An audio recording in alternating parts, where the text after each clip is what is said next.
കല്യാണപ്പൂരി കടിച്ചോ? കല്യാണപ്പൂരി നമുക്ക് അടിക്കാട്ടാ. നല്ലൊരു മോഡലില് നല്ലൊരു കല്യാണപ്പൂരി അടിച്ചു തരാട്ടാ. നമുക്ക് അറിയേണ്ട കുറച്ച് പിള്ളേഴ്സ് ഉണ്ട്, അവരുടെ കട ഞങ്ങൾ പരിചയപ്പെടുത്തി തരാട്ടാ. വായു വെഡിങ് കാർഡിന്റെ ഷോപ്പ് എത്തിണ്ടാ. നമുക്ക് വെറൈറ്റി കാർഡ്സ് ഒക്കെ ഉണ്ട് ഇവിടെ. വായു നമുക്ക് കണ്ടിട്ട് വരാം. അങ്ങനെ കൂട്ടുകാരെ കാർഡ് ഇതിന് വരുന്ന 4 രൂപ ഉള്ളോട്ടാ. ഇപ്പത്തെ ട്രെൻഡ് മോഡലാണ് കേട്ടാ. കണ്ടാ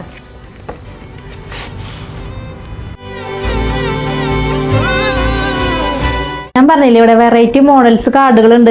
കണ്ടാ 1000-ൽ പരം മോഡലുകൾ ഉണ്ട് കേട്ടോ ഇവിടെ. കണ്ടോ വെറൈറ്റി സാധനങ്ങൾ സിമ്പിൾ സാധനങ്ങൾ നോക്കിയേ. സിമ്പിൾ മോഡൽ കണ്ടാ. ഇതാ പിന്നെതാ ഇങ്ങനത്തെ മോഡലും ഉണ്ട് കേട്ടോ. നമുക്ക് കണ്ടാ വെറൈറ്റി കാർഡുകളാണ് ഇവിടെ ഉള്ളത്. പിന്നെ ഇതാ ഇഷ്ടംപോലെ ഇവിടെ ഉണ്ട്. കണ്ടോ പിന്നെ ഇവർ ഡിസൈനിങ്ങും പ്രിന്റിങ്ങും ഒക്കെ നമുക്ക് ചെയ്തു തരും കേട്ടോ. Multi colour notice, poster, brochure, bill ബുക്കുകൾ, വിസിറ്റിംഗ് കാർഡ്, പാക്കിംഗ് ഡിസൈൻസ് ഇതൊക്കെ ഇവർ ചെയ്തു തരും. സ്പോട്ട് പേര് നോക്കിയാൽ കൂറ്റനാട് ഗുരുവായൂർ റോഡിലാണ്. നമ്മുടെ ഷോപ്പിന്റെ പേര് ഇത് പ്രോംപ്റ്റ് വെഡിങ് കാർഡ്സ് ആണ് കേട്ടോ. ഇവരുടെ കോൺടാക്ട് നമ്പർ നമ്മൾ ഈ വീഡിയോന്റെ അടിയിൽ കൊടുക്കുന്നുണ്ട്. എല്ലാവരും വേഗം വിളിച്ചോളൂ കേട്ടോ. ആദ്യം വിളിക്കുന്ന 10 പേർക്ക് നമ്മളൊരു ഓഫർ തരുന്ന കേട്ടോ. നോക്കിയാൽ ഫ്രീ ആയിട്ട് അടിച്ചു കൊടുക്കുമ്പോൾ ആദ്യം വിളിക്കുന്ന 10 പേർക്ക് കേട്ടോ. അപ്പൊ വേഗം വിളിച്ചോളൂ കേട്ടോ. അപ്പൊ അടുത്ത വീഡിയോയിൽ കാണാം. ശരി.